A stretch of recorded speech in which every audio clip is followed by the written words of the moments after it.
Good morning and welcome to this Agri Innovation panel discussion. I'm Miekie Human from the Grain Research and Policy Centre at Grain SA, and I'm joined today by a panel of experts to discuss the Grain Research Programme. With me in studio is the Director of the Forestry and Agricultural Biotechnology Institute, Prof. Cilliers. Joining us virtually is the Director for Strategy and Partnerships at Innovation Africa at UP, Dr. Marinda Visser. Also joining us virtually is the Chief Director for Plant Health and Production, Dr. Julian Jaftha. Also online, we have the Director of Agricultural Biotechnology at the Department of Science and Innovation, Dr. Maneshree Jugmohan. And the last of our panelists today is the Research and Policy Officer at SANSOR, Dr. Magdeleen Cilliers. Good morning and welcome, everyone.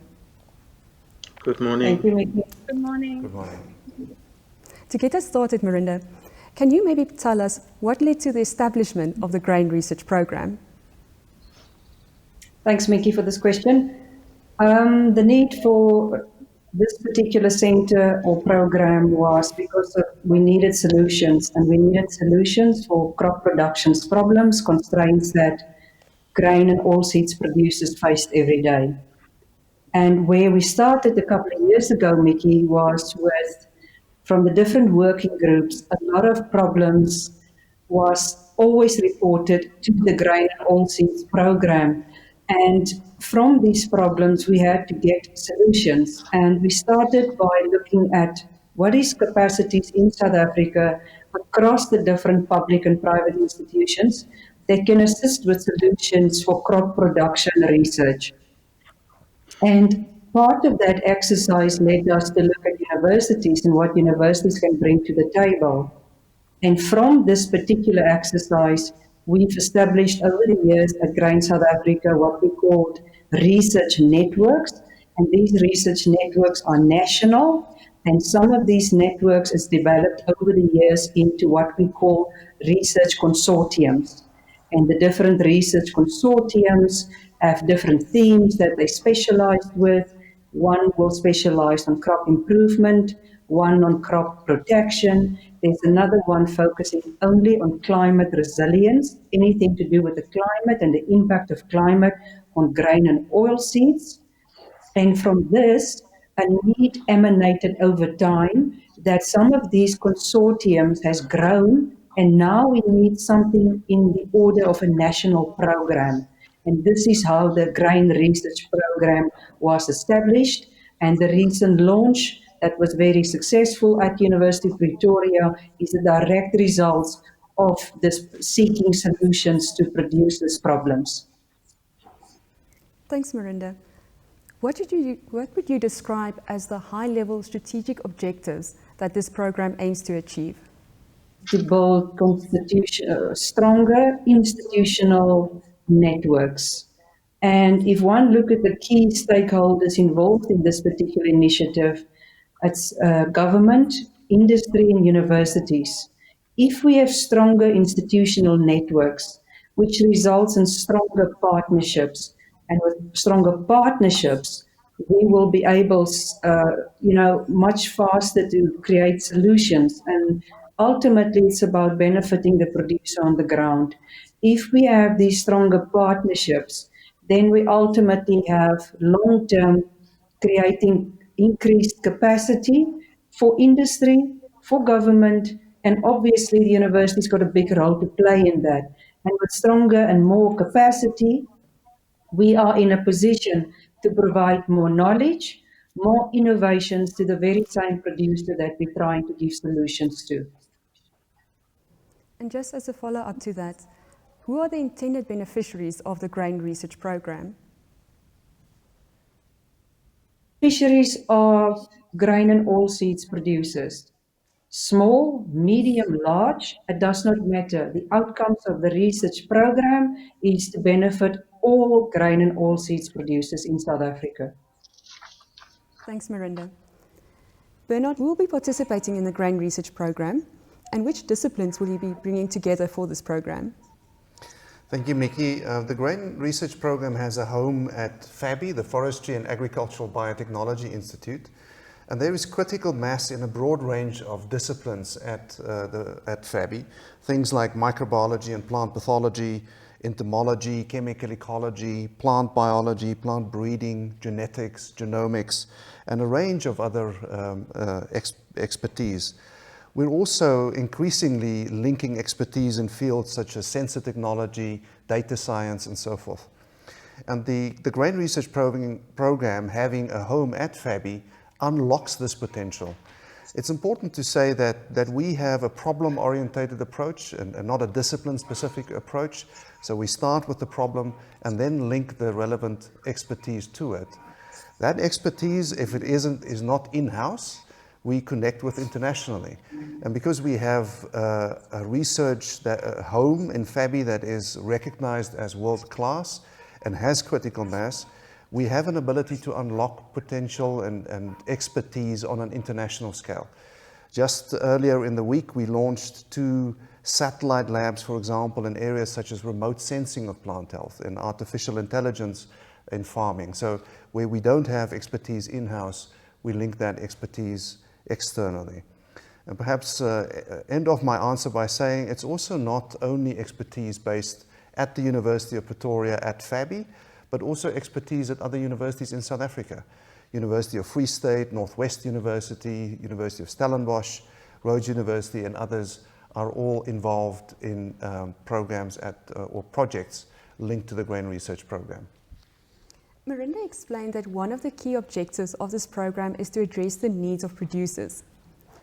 How will the Grain Research Program engage with not only producers but industry as well? It's important for us to develop an integrated and multi-layered engagement process. And we have experience in that with a number of industries. The oldest one in FABI is with the forestry community.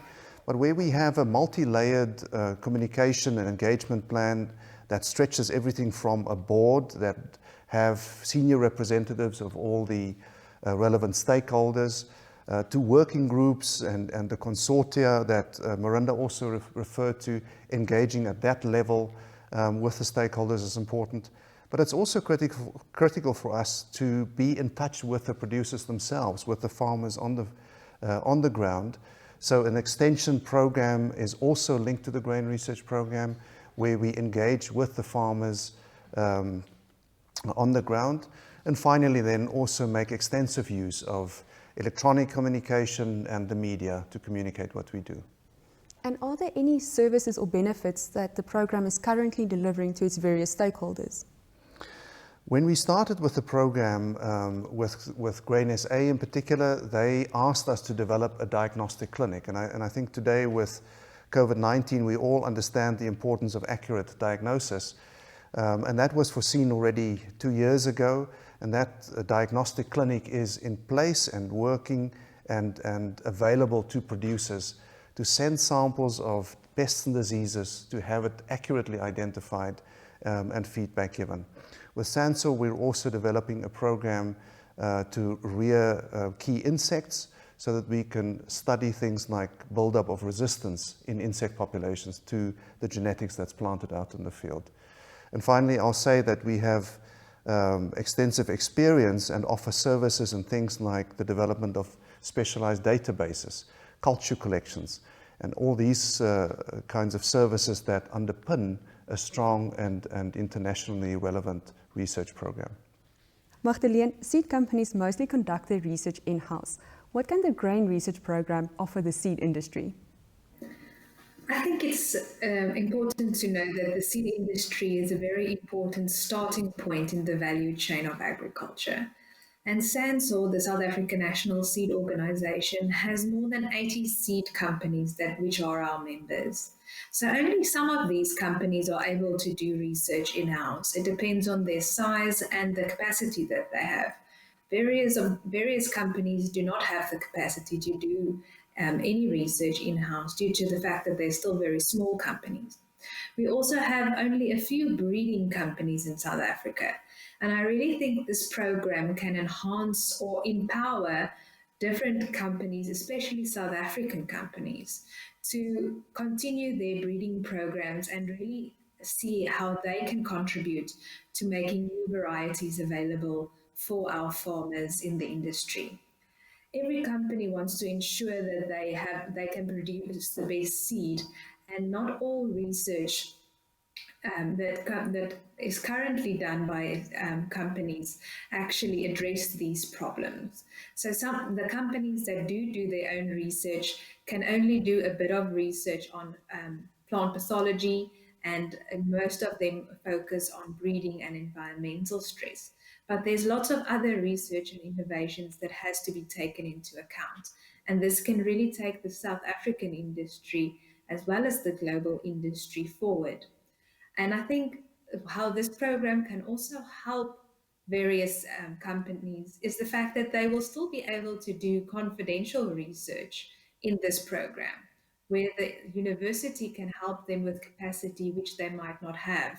And in this way, they can get the research that they want, and also for the greater good, there would be a research available for various seed companies and people involved in the seed industry to use when looking at different products. Thanks, Magdeleen. And just as a follow-up to that, how do you see the seed industry and seed companies benefiting in the next 3 to 5 years? How I see it in 3 to 5 years is that it's very important for the seed industry to actually be able to react proactively. I think in the past there has always been that suddenly if there's a problem that occurs, perhaps a new pest will be introduced in South Africa, and then we have to act in a reactive way by trying to find a solution to a problem that is already ongoing. It would be great if we can establish a program throughout the entire country where we can be prepared for anything that comes our way, where the industry will not actually receive a big knock and then have to recover from that, but where we can act proactively and make sure that we are ready for unforeseen circumstances that occur. And I think this is a program that can really help us with this across the entire country if we make sure that the correct structures and procedures are in place, and that we can look and forecast looking at different pests and diseases in different countries, and focusing on biosecurity and ensuring that the seed security for South Africa is top notch. Thanks, Magdeleen. Maneshree, the Department of Science and Innovation have set very specific goals in order to grow the bioeconomy. How does the grain research program fit into this long-term vision? Thanks, Miekie. The agricultural bioeconomy is about supporting science, technology, and innovation that contributes to socioeconomic impact. Now, our vision is increased productivity, food security, and also rural economic development. I think, and we support various programs, including, in terms of genetic improvement, agro-processing, as well as a number of cross-cutting programs. And I think what is critical is the principles that we apply in terms of that we adopt in the implementation of these programs, and that is on the need for multi-stakeholder partnerships, the need for co-funding, but also the need for multidisciplinary research, bringing, the social as well as the economic, as well as then the academia closer together in terms of how they could address real challenges that we face.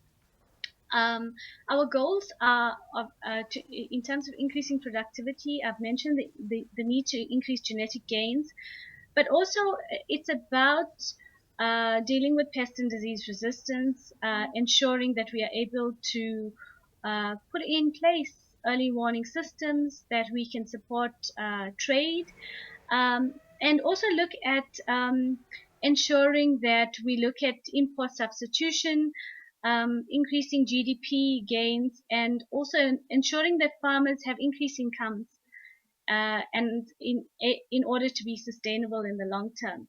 Now, within the grain strategic innovation partnership for grain and oilseeds that we already support, there are a number of projects and programs where we have demonstrated successes in terms of, for example, increasing yield in wheat. 19 cultivars released by the breeding companies in the last 3 years, and this is supported by the pre-breeding activities that we fund, as well as the support for the maize breeding program as well. And within that, we also support a number of consortia that have really provided positive results in terms of pest and disease management, as well as climate change resilience, in terms of starting to look at what are the impacts of, of the West drying, the impact of elevated heat and CO2, and what impact this has in terms of the growing season, in terms of the impact to farmers. Now, I think that, and over and above that, we've had a number of programs related to food and nutrition which have been implemented, as well as farmer development support. We think that within the grain research program that is going to take some of this forward, that we have the building blocks to ensure that we provide end-to-end support in terms of the advanced technologies that need to feed into the critical decision support and technological services that farmers need in order to become productive. And this is critical, particularly in terms of this post-COVID era, where we really need to ensure socioeconomic impetus and that farmers are still able and we're able to ensure that there's still gains in this post era, and we don't lose momentum. So I think we are well positioned to do that. And with the grain research platform, we will be able to expand to more partners. And I think in time we also see that the potential to expand to more crops, and we're already starting to see that due to the interest, particularly on the biosecurity side, in terms of more partners coming on board to support a bigger system that provides the necessary diagnostic services and decision support. And I'll talk a little bit more about the high-end technologies a little bit later. Thanks, Maneshree. Julian, there's a big focus here on pests and diseases. Can you tell us why plant health is important and why South Africa needs programs like the Grain Research Program? Thank you, Miekie, and thank you to the other panelists for your contributions thus far. Allow me to at least just acknowledge this initiative. It is really a step in the right direction, and it's aligned to the strategic objectives of the department in terms of sustainable agricultural production. It also addresses clearly those areas where we agree there is a need for support, such as crop production, crop improvement, and also given the challenges of climate change, developing systems and products that are climate resilient for the agricultural sector. So this innovation that we're seeing here through this initiative is really a step in the right direction. And equally, also the focus on grain and oilseeds producers is well aligned to what we envisaged the agriculture and agro-processing master plan would cover. Coming to your question, Miekie, on the importance of plant health, you would appreciate that we don't produce just for the sake of producing. We're producing a particular product for the market. So for a product to enter into a particular market, there are certain processes that we need to go through. And this is guided by our international conventions and agreements, notably the International Plant Protection Convention, as well as the World Trade Organization's agreement on sanitary and phytosanitary measures. So these international instruments aim to ensure that trade happens in a fair and consistent manner, and that there isn't any arbitrary hurdles or restrictions that are implemented by our trading partners. But these agreements have a solid science base. They are scientific principles that need to support our engagement with our international trading partners. And research programs such as this initiative helps and supports us in our ability to negotiate fair and consistent and optimize trade with our trading partners. As an example, we at the moment are working on taking soybeans to China. There are certain pests that the Chinese have a concern over, and we need to convince them firstly on the status of those pests within South Africa, as well as our ability to, where there is a pest of concern, to put in risk management measures to address that pest. That information or the scientific justification is not just going to fall out of the air. It is going to be generated by initiatives such as this one. And then I also want to align myself to what Magdeleen has said. For us to have a favorable phytosanitary conditions within our country, we need also to be in a position to have an effective early warning system for us to know what possible pest incursions can occur, because pests have no respect for boundaries. We must work with our other neighboring countries within the region, the SADC region, the wider African region, to have a sense of what is happening around their pest and diseases. It helps us also then to have this early warning system. So when there is a pest incursion, we can react, or we can even put systems in place to manage the introduction of manage or prevent the introduction of such a pest.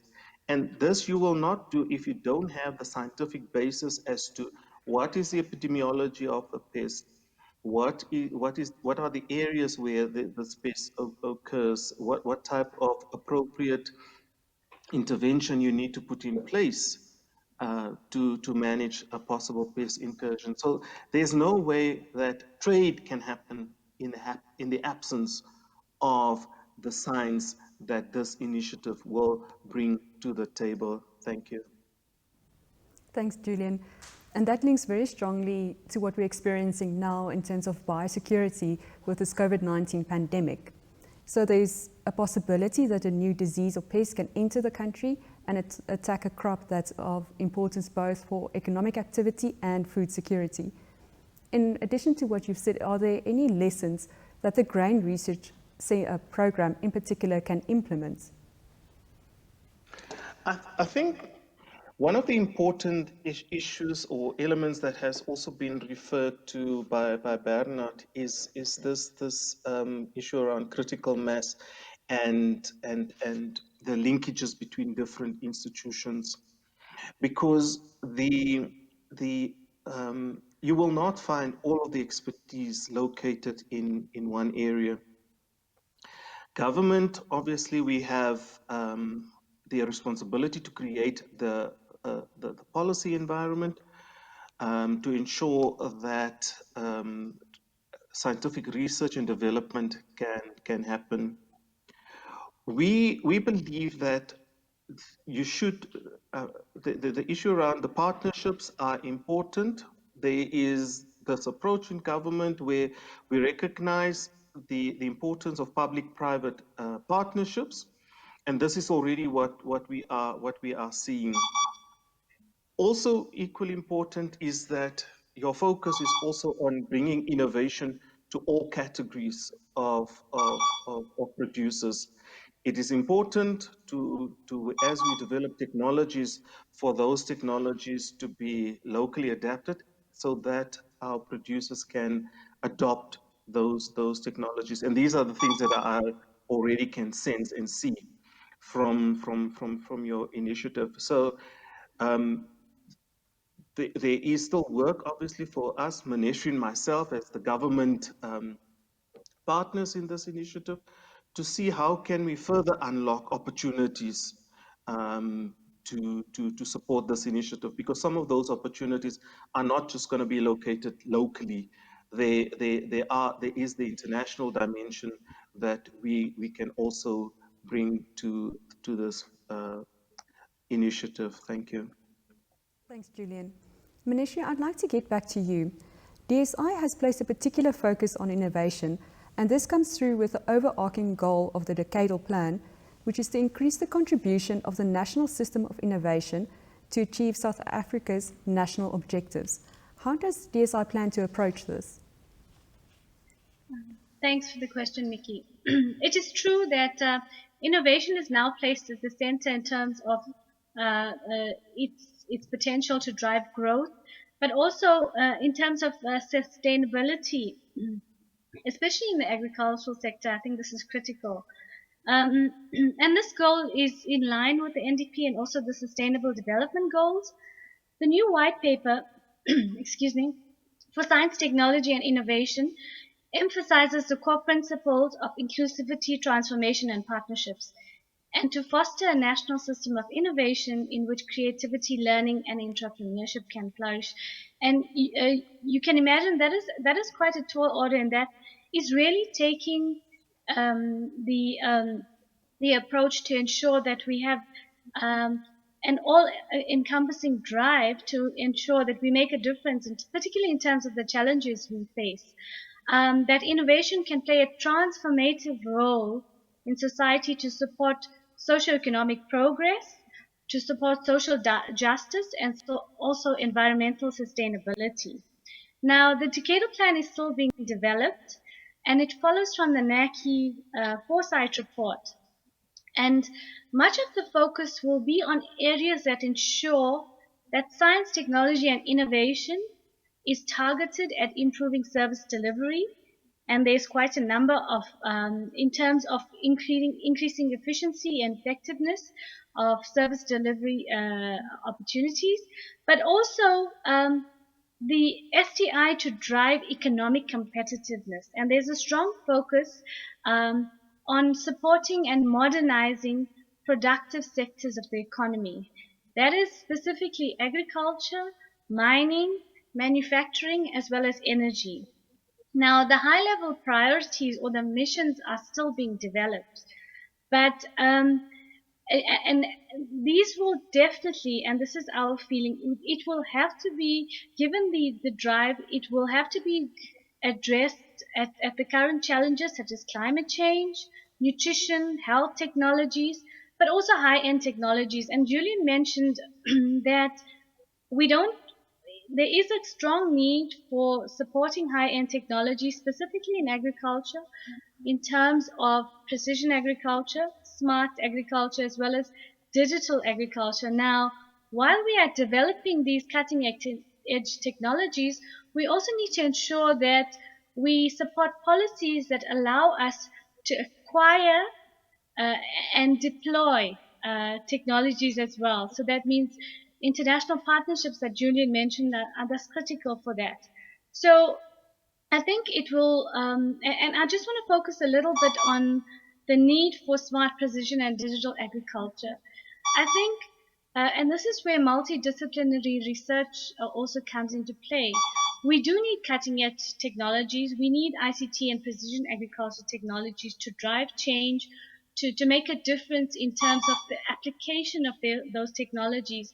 And I think we once had a conversation with Marinda where she said, you know, the ICT is the means to the end, but the actual use of the technology that comes from remote sensing, from developing all of the data warehouses that are able to supply that scientific information.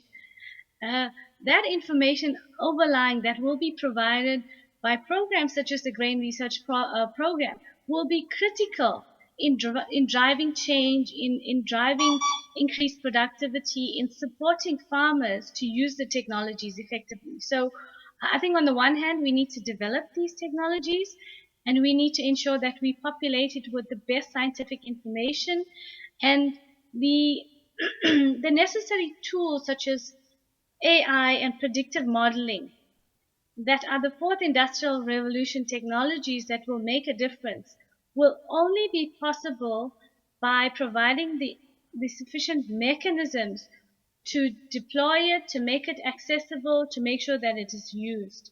And I think sustainability is only going to come in making sure that you implement uh, these platforms in a very effective way, and that you have the outcomes very clearly mapped out. So, and once again, the bringing in the different universities uh, will also ensure local adaptation and of the different technologies, because you have to ensure that they're spread, that there's widespread use, and that there is support, uh, localized support by the different universities across the program. So I think that is also critical. I'll stop there for now. Thanks, Maneshree. Bernard, Maneshree has given us a glimpse into what the future can hold for in terms of technology and innovation. But what can we expect from the Grain Research Program in the next 3 to 5 years?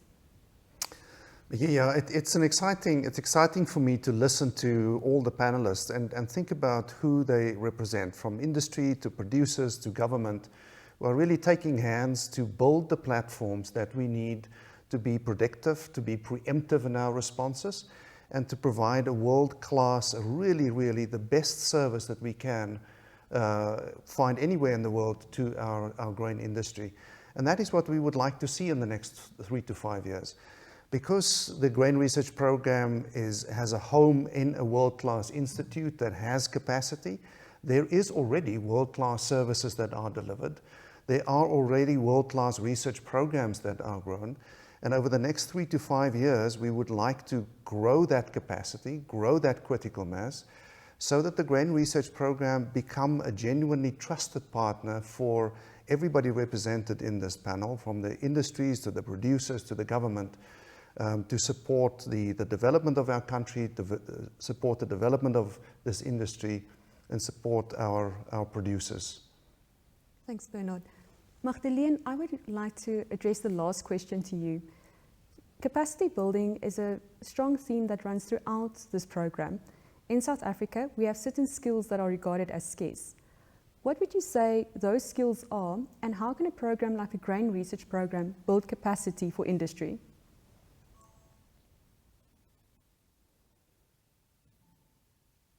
Actually has two parts. So the first being capacity building for our future job market. Agriculture, I think, has a great landscape ahead of it, and we really need lots of new youth to step in and fill these positions. And of course, there are various universities that are training students, but as you all know, probably in all jobs in society, there has always been a bit of a gap between somebody coming out of university and starting a job. And I'm not sure if that will definitely forever change, but I'm sure that this program can really help with that. When the university starts working closer with industry, there will be opportunities where students can get greater exposure to industry and how things happen. And this can become a collaboration where the university and industry can start training students together. I have experienced a few scarce skills areas in South Africa where we really are struggling to find students, and I don't think it's for the lack of students studying in that specific region. I just think it's difficult sometimes to bring the different crops into the same consideration, and I think this program would really help with that.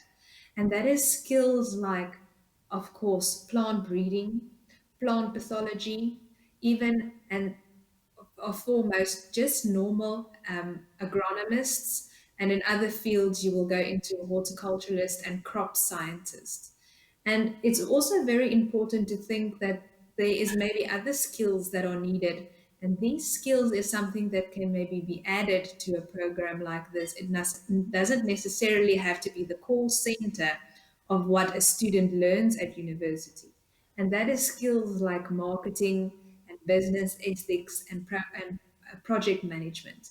And I'm sure with a program like this, all those skills can be incorporated and will help that capacity can be built in a great way like that to ensure that the future of agriculture will continue.